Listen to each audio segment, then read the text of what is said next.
Autre découvrir tout au long de l'émission Nabiso. Papa Bongana Nzambe Mbote. Mbote mingi Nzambe azwa lokumu nazopesa mbote na bandeko banso o bazolanda biso tikete kombo ya Yesu Masiya MCCD kezwa lokumu pe nazosenga na ba jeune bapusana bazwa ba Bible una koyoka makambo tozolo ba po avenir ya lobi eza na maboko na bango. Merci. Batono mingi Bible loba. Bible kolo. Papa nanga Mbote papa Lusambo. Mbote mingi. Je vais profiter pour nous sa joyeux anniversaire à Chantal Bengue et à toute la famille Kyria Bengue, Jaël Bengue. Voilà au foot dans le commercial. Attention. Ok, merci. Bomba Jaël Bengue. Bomba après. Ok, dans le boko langa mo parli. Merci. Et toi na maman na biso maman Mamita Kunda Mbote maman. Mbote papa journaliste, papa Tika. Oui, ça a toute première fois senti Nénikat na plateau na biso. En tout cas, na super makasi. Ata na première fois na super makasi pour na komona bande ko na biso parce que bayo ka na yango. Matono mingi petola, c'est la toute première fois surtout un papa Ntilulu Mbote. Mbote papa Ntika. Tozana esengo pe okoma na plateau comme bien invité. Poto menga ko sosolisa nanu ba Congolais pour être toi que solution à ba problème en mboka na biso. OK. Papa na biso pasteur Dokolo Mbote, c'est la famille Dokolo je crois, c'est la famille Dokolo. Mbote papa. Mbote papa pasteur. Ndeni santé na libota. Santé ça va ezali alors ngai na ye awa pour être kimia et kokoma kuna na est. OK. Aya ye pour la kimia na est. OK, matono mingi chose quoi que to bana muta kimia parce que y a na kimia papa Dokolo je crois vous êtes pasteur non ça pasteur. OK, pasteur qui mangiste. Non. Pasteur Kaka. Pasteur prophète. Pasteur prophète. OK. Tu bien le prophète je crois. Prophète le ba mamuke pour na lobby ko na biso e ruta na nzela ni papa na ngai. Bon. La tala caméra ko na ma bien. Prophète mais ko bonda net église awa quelques secondes. OK, allons-y. Allons-y. Bon, to bondela. Na komba tata ya mwana peli Monsanto. Nzambe na biso ya liboso papa tosengi bolimbisi na bolimbisi. Pambate mabunga manso papa mazalika kama masumo. Papa ya solo ngai muumbu na yo pe mosali wa yo. Yo lobaki eteke na ngai nde okobandolobela makambo ya bato. Papa ya solo esili kochanga lokolo awa na Fast TV. Pona tina mosusu te, pona tina kaka ya kimia kuna na este. Pambate na este kimia ezate. Makila ya bato ezali kosopa na tango. Yango wana papa ngai na ye kolela epai na yo awa na Shana Fast TV. Papa kuna na este bana na yo pe bazali kuna. Ya solo na tango ya kala na ba 1921 tata Simo Kimbangu abondelaka. Nde kimia ekotaka. Babia lishibakendaka. Ya solo papa. Ngai oyo yo bimelaki. Yo lobiete ke mission na ngai eza mission Osimo Kimbangu asalaki. Na senge pa ina yo papa kende. Opesa kimia. Kuna na este. Pambate epa ina yo nde kimia nde ezalelaka. Papa na sengi pe bankulu nyoso oyo bakufa pona mboka na biso awa ya Congo bakende babundela este poete kimia ekoka kozala poete lobi kata prière journée à lelo ndena sukisi na komba tata monsa non. OK, merci. Je crois que bon, quand même, ça pour la S Kimia et ça là pour la tienne en la biso Congo, mais je crois que ce n'est pas l'église, hein. Ils allaient émission, mais à profiter quand même, hein. Qu'au bon de la pour d'Amboka Congo. Merci vraiment. Abondel Menzam Benin, c'est là où il y a le problème. Abondel Menzam. Abondel Menzam, mais quel groupe est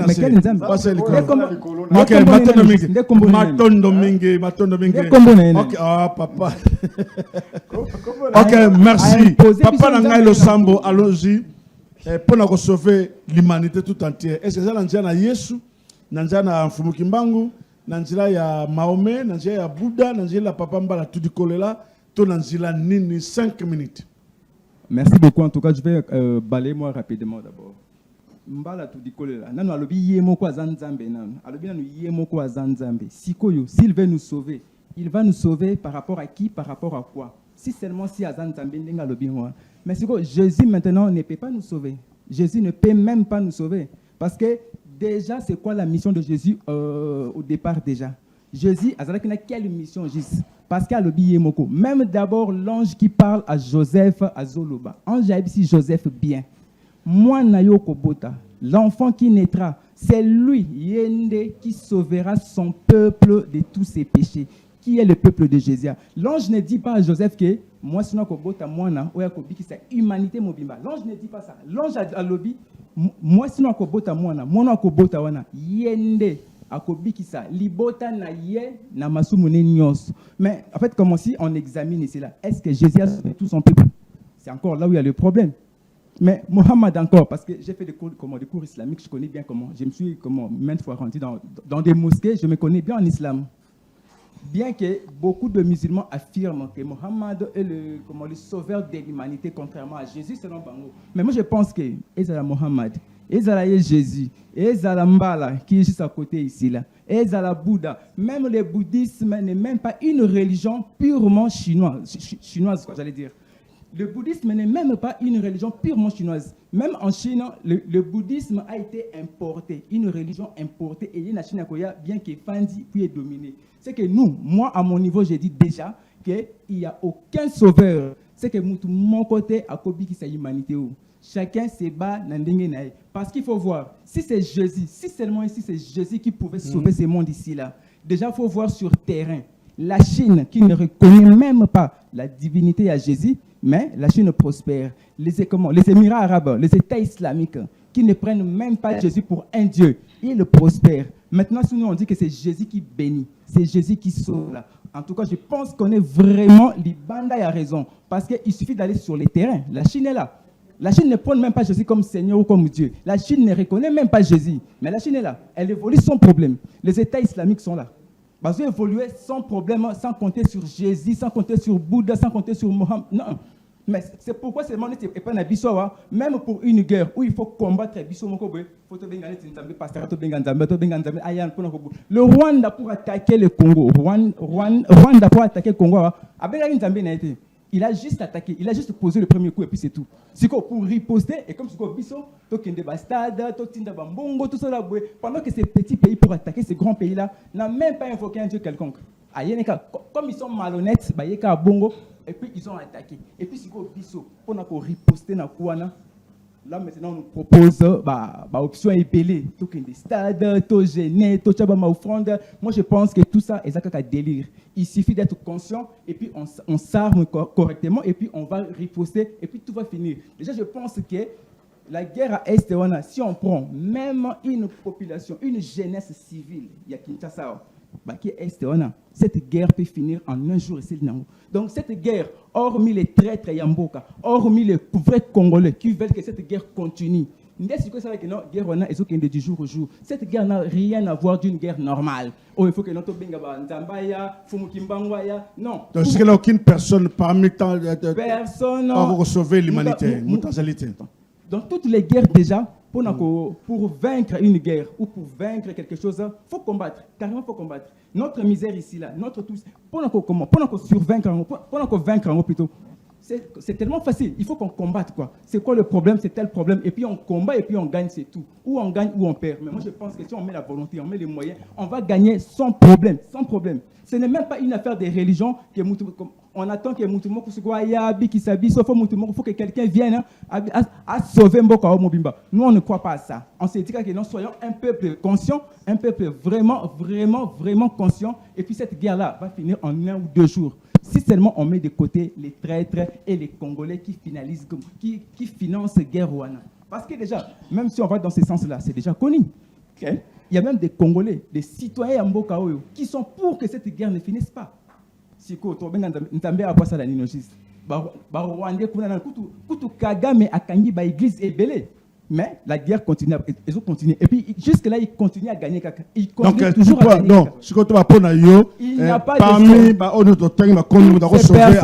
toutes ces personnes, les sauveurs de l'humanité à salité. Il n'y a pas de sauveurs. Ok, merci. Zamba Zolokumu, Je ne sais pas si toujours le makambo ensemble toujours le makambo à Congo, mais sauver de l'humanité na kanisi humanité eza ba nyonso nationalité nyonso. Bon, pour na batine tali l'humanité c'est-à-dire monde mobimba na nzoto boye mutu atamoko ko sauver ngo azate. Parce que ndenge tozawa Bible zoloba boye na mukanda ya Job 20 verset 4. Ne sait-il pas que de tout le temps, depuis que l'homme a été placé sur la terre, le triomphe des méchants a été courte et la joie de l'impie momentanée. Et c'est ce qu'il va placer Moutou. Pour ce va placer Moutou, il va méchant va diminuer, va oser son makasité. Mais c'est ce qu'il Moutou va placer, mais jusque là, va placer dans Moutou. Pour Moutou est capable, il y a comme ça que force naie et ça là qui va méchant, base à la faible. Mais na minute ba méchant de baza ko triompher, bangonde baza ko gagner, bangonde baza ko progresser. Kutu soko tali de prendre na minute ba komi ko encourager ba bêtise. Soko sali bêtise au monde vraiment ba to ba appuyer yo. Mais soki mutu azana makamba ya sérieux mutu ko appuyer azate. Mais soko na minute soko tali ba esprit ezo ko animer bato. O esprit wana ezo ko animer monde, ezo animer ba chrétien, ezo animer Congo. Et ça exprime quoi ba méchant parce que mutu nyonso azoluka intérêt personnel. Or tant que azoluka intérêt personnel, voisin na ya ko yokela okanda puis ya zolia te yozolia.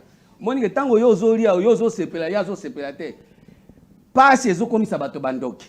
Or passe wana ezo sala ke bato premièrement ba oluka nzambe ya solo te. Puis soki mutu aluki nzambe ya solo nzambe alobi azana projet ya bonheur eza ya malheur te. Bible ezoloba bien que na Jérémie 29 verset 11 nzambe azana projet ya paix na bonheur.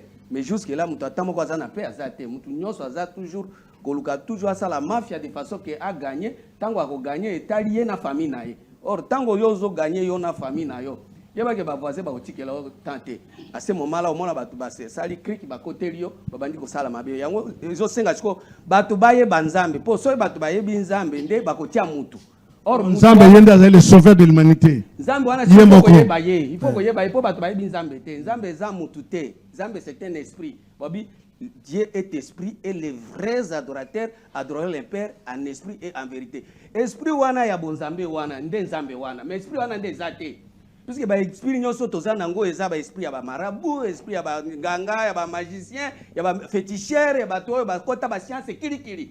Nde baza siko ko dominer. Tant que bazo dominer tozo luka siko esprit ya nzambe te. Po ata ce qui esprit ya nzambe ye mutu akozwango azate. Puisque mutu nyonso azana kama eloko na yeo ya tie pembeni yango nde ezo sunga ye asimbe abakisi yango na Bible abandi ko tatola bato bakomi pe ko koya ya moni kazana nzambe. Or ba esprit nyonso wana moyepe bato baluka susu nzambe ezate yango moni nzambe tango asalaki mokili.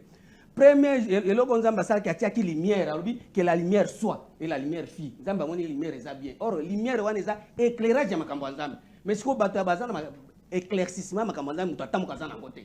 Biso nyonso tokomika soko tangi Bible tellement et comme eloko ya mombongo okoteli yango ale ozwi mombongo ozwi pe mbongo yo ozwi mbongo bato ba continuer ko souffrir tango po ozwi mbongo wana okoyeba te ke mbongo wana kokufa kotika yango or pe okokufa pe otiki yango mais siko tanke yo ozaka kana nzambe na ngai olie okotisa bato na kati na bonzambe otiki kaka yo nde oyebana yango wana omoni lelo tozo souffrir yango tozolinga siko na minute nde toloba boye bato baluka nzambe ya solo oyo aza na éclaircissement ya makambo na ye Ako sauver l'humanité. oyo ekosauver l'humanité Donc non pas Jésus. ekosauver l'humanité ekosauver comme si ekosauver Congo te Jésus a sauvé te. Mahomet pas sauvé te. Concernant Jésus, Mahomet, Bouddha, Bakimbangu, bato nyonso ce sont des êtres humains.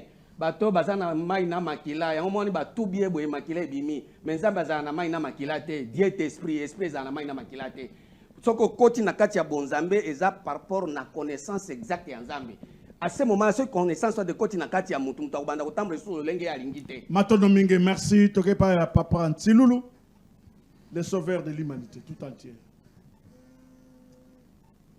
Bon, tolingi nanu kulobela parce ndenge tolandeli awa tozoloba sauveur de l'humanité mais pendant pe mboka na biso eza na problème. Vedi togolobela même sauveur ya Congo. Netinga na golobela qui est sauveur ya Congo.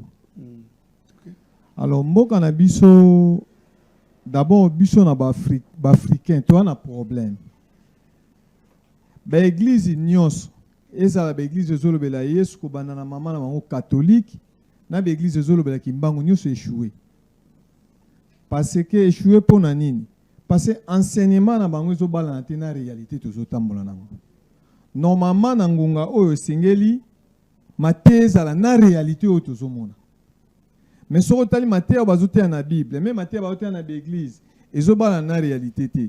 Yango tango mateya ezobala na réalité te, peuple wana azokoma de plus en plus faible. Alors yango na poto zwa lobiko na Congo ezali état d'esprit. Ezali photo zwa na conscience. Apeto lingana mboka ngo Congo. Parce que si tu as conscience, to lingi Congo, biloko mususu tozo sala le to sala ngosuté. Zo lokola mboka eza na guerre. Mboka eza na guerre, bato zo lo baba ke na élection. Est-ce que comme la mboka na bato ba normal? Eza ko ndako ezui moto na coin moko. Siko ote to tika na moto epela nango, mais to ke to pona susu nana oza chef na ndako. De senge to banana nu ko boma moto. Vedi na nyoso o ezosala na mokili ezotambola tozangi na bolingo. Tozangi bolingo ezala ba passer bazoteya. Nga naza na moi expérience na banji oyebi to na ba mission mususu to kolobela penza ba réalité sur l'impérialisme tito okoma na ba confusion to komi nango. Parce que mona na kati ya Bible moko ba doctrine bimi 1000 na makambo mindele ba yakina yango. Okomona pe na komba kimbangu ka moko ba doctrine ekeseni. Ve déjà na côté religieux panangai ko banda arrivé à ba blanc nangongo to komi mangomba nyo sekwei. Siko ezo sengeli mu pepe ya sika e ya ekota na kati ya batu. Et même état d'esprit oyo nzamba za violent. Tant ba do ba ke oh violence nzamba za violent parce que tant mi pepe makasi ya kumba ka bandaku banzete zokweya. Mais tout mboka na biso ekomi na danger et sengeli surtout même ba enseignement comment to prendre conscience tous en abolingo ya patrie que tous en abolingo ya matériel. Ce qu'on a Congo tous en 95% watu na abolingo ya matériel. Yango zo mona ke pour te sauver mboka oyo et comme ko poser problème. Je crois en 2012 na lobaka likambo ke Congo se to prendre conscience cité ba Rwanda ba okota na minduki ba boto la biso te na mboka. Et là, comment ils ont ça dans sous passe. Tant que tu as sauver de l'humanité. Mais pendant que mboka na biso ngo zinda, ezo senga biso moko nde to telema. To prendre conscience. Bunaga na tamba ba bunaga des zoami. Na ina simana au point wana luke senga pas. Eza plus de 380 km. Mais ne ba olobela même na ba télévision ba twazangi bolingo ya mboka. Comme si eza moi village moko ka ba koti bazui. Mais bazui etandi munene ya mboka. Siko to komi a to lugito to linto sauver mboka wana. Peut-être question na ngai to kosala nini po to sauver mboka na biso. Parce que ce to lobi ke sauver de l'humanité. Biso mona to zana na kaka a. Po ba ba volon les potinali so muninga. Banana na ndako na yo moko. To zana problème na Congo a. Donc en fait to jamais ko bena na sauver de l'humanité take ah Congo a pas ces alliés. Donc tout le black sauver ya Congo. D'après toi sauver à Congo. Bon, pas nanga to comment on peut sauver Congo. Parce que to sauver Congo nanzana jana. To sauver Congo. OK. Nanzana Yesu. Et nanzana sauver Congo. To sauver Congo nanzela na Yesu te. Nanzela kimbangu. Bon, nanzela kimbangu peut to sauver Congo te. Nanzela Bouddha. To sauver pe Congo. To sauver pe Congo te. Nanzela Fachi. Toko sauver Congo kaka soki to prendre conscience. OK. Nga tu na Fachi pas une question na bo répondre. Là Fachi soki Fachi ayoki à comprendre. Voilà. Parce que tout ça na kati un système. Système autobenga système de l'impérialisme. Donc ba politicien baza lokola bana misala ya ba occidentaux. Donc il faut azwa courage wana ne na yoki lelo ke balima soma minduki na Chine. Ok, merci. Tous se mettent d'accord ensemble. Pas de sauver de l'humanité, nous sommes d'accord d'abord. Ok. Congo. C'est toi qui as l'humanité. Évidemment. Ok, merci. Merci. Alors, Papa. Toi, tu as Congo. Oui. Congo, c'est un malade. Toi, tu as en Belgique, tu as frité. Exactement. C'est ça, non? Biso moto na pasi soto lukana muta kobikisa mokili mais banana na mboka na biso tokene na OK, merci en tout cas, merci. Gardez dans nos côtés quand Simba wana.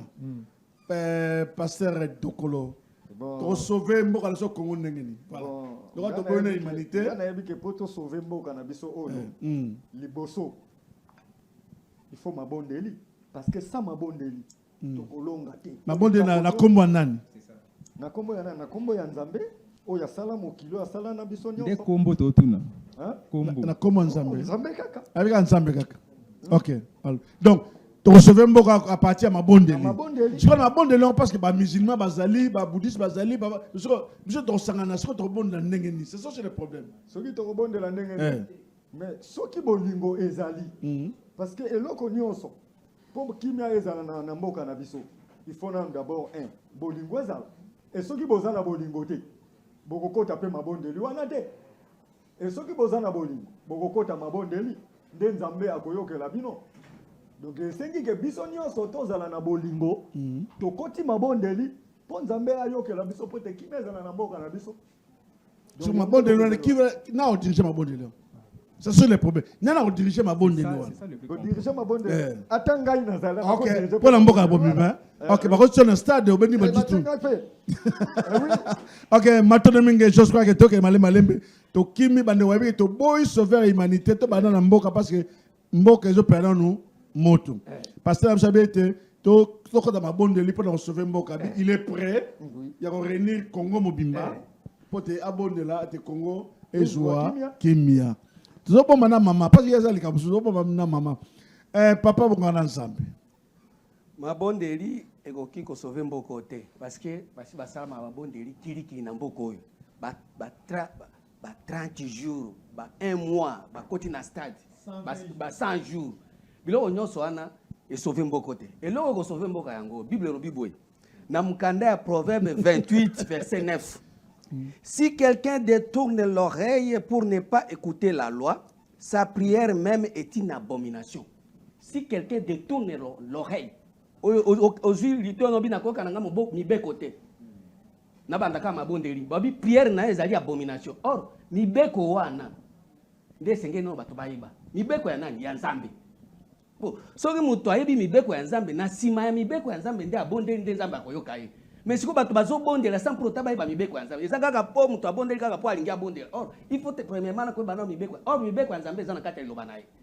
Bato bazosimba Bible o liloba Nzambe mibeko ya Nzambe o. Olie bayoka Nzambe baza komiyoka. Olie ko sosola bon Nzambe puisque liloba ya Nzambe wana eza capable ya ko changer bomo ya ba Congolais po ete mboka na biso ebonga. Po lelo bolingo ezangi po na po bato balingi Nzambe te, bato balingi liloba te.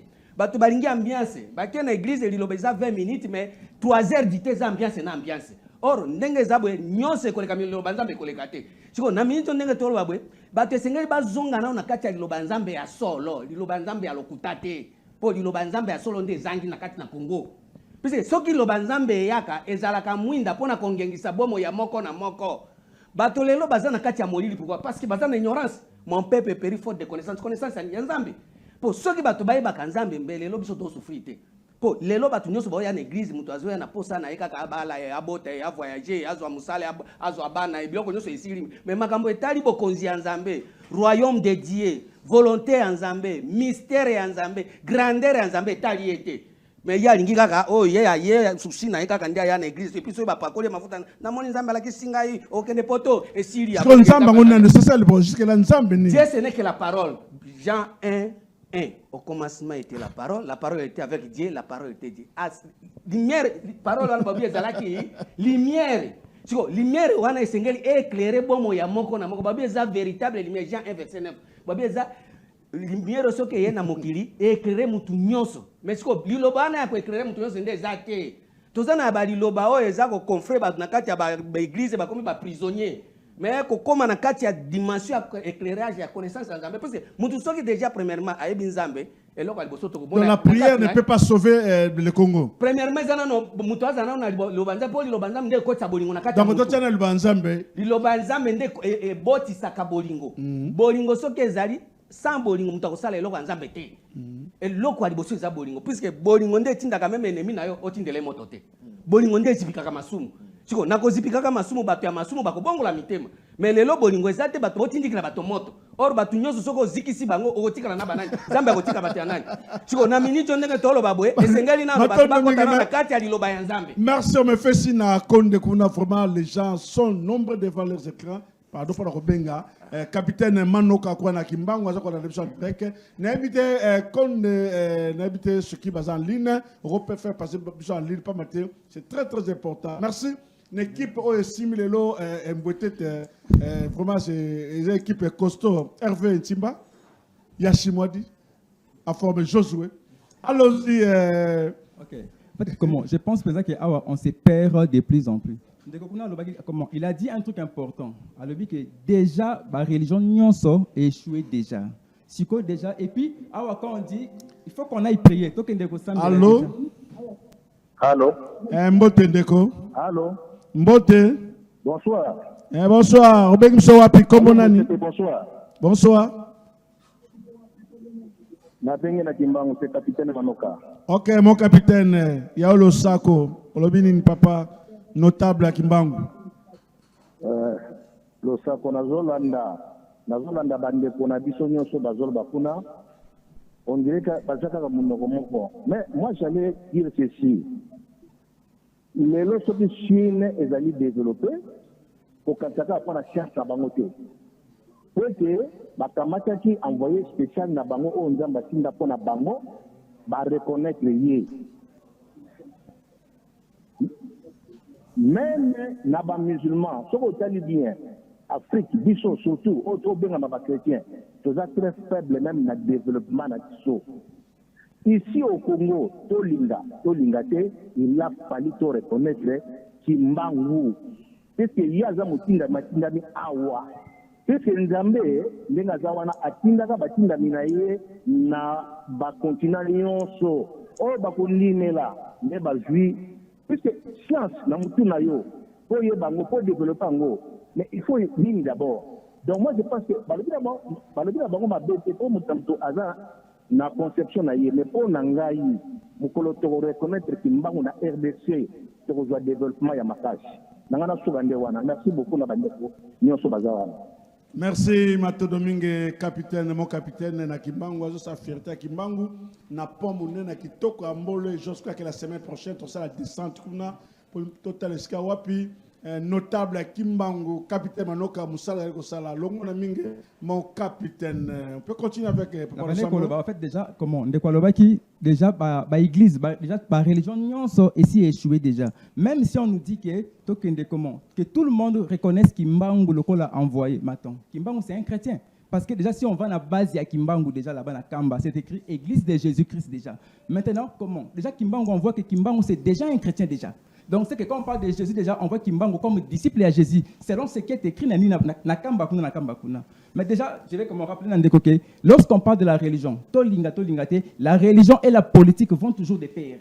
Donc, c'est que comment, si les gens se perdent dans la religion, on se perd dans la politique. On se perd dans la politique, on se perd dans la religion. C'est toujours comme ça. Mais si vouloir ou pas, c'est que tu tombes toujours jamais en accord entre Kimbangis. Le Congo, c'est un pays laïque. Il faut vraiment le savoir. Que le Congo, c'est un pays laïque. Il y aura toujours des musulmans, il y aura des chrétiens, il y aura toutes ces religions. Maintenant, si toi tu nous dis que tu es dans l'église ou comment, toi tu détiens les commandements Yanzambe, sur base de quoi tu vas dire que Oyanga Ezapenda base Yanzambe et tu veux que toute une république Mboka Mobimba toya derrière yo, soit disant que toi tu détiens le commandement vraiment Yanzambe. Parce que déjà tu sais que il ne laissera jamais Biloko Newana Kimbangu tout pour aller et pas inayo. Je peux aussi que la Bible était pour qu'il ne peut pas. C'est que déjà le Congo c'est un pays laïque et puis même la Chine n'est pas 100% Bouddha. Même il y a des Arabes qui ne sont même pas musulmans. Il y a des Chinois qui sont des chrétiens. C'est que si vous attendez que tout le monde dise que dit que Kimbangu Zanzambe, c'est que je pense que c'est une équation impossible. Pour déjà on sait que il n'arrivera même jamais que tous les Congos deviennent c'est rangé derrière Kimbangu déjà. C'est que Azana Makambu selon hier, mais nous seulement quand on voit Kimbangu, déjà on le voit comme un chrétien parce que la base c'est écrit Église de Jésus-Christ. Mais donc, comment sauver le Congo? C'est juste une question de prendre conscience. Et ça que si on trouve déjà tout s'est dit à la télé déjà. On a peut-être des dirigeants malhonnêtes. C'est que si on prend des personnes consciencieuses pensant à trône déjà, je pense qu'on va remédier facilement dans ma. On a vu avec Mouzé Tangayakiao. Mais du point de vue religion. Je pense que toutes les religions, en fait, aucune religion ne peut encore sauver ces pays. Aucune religion ne peut sauver ces pays, sauf la conscience ou la moralité à Batukaka. Maintenant, Papa Ntseloulou. Bon, ngai ici na zolo babende ko wana lobi que batunu singi ba reconnaître Kimbangu. Mais il faut te bango que avant nous Kimbangu ya ba colonisateur ba yaki. Alors déjà à partir ba colonisateur tant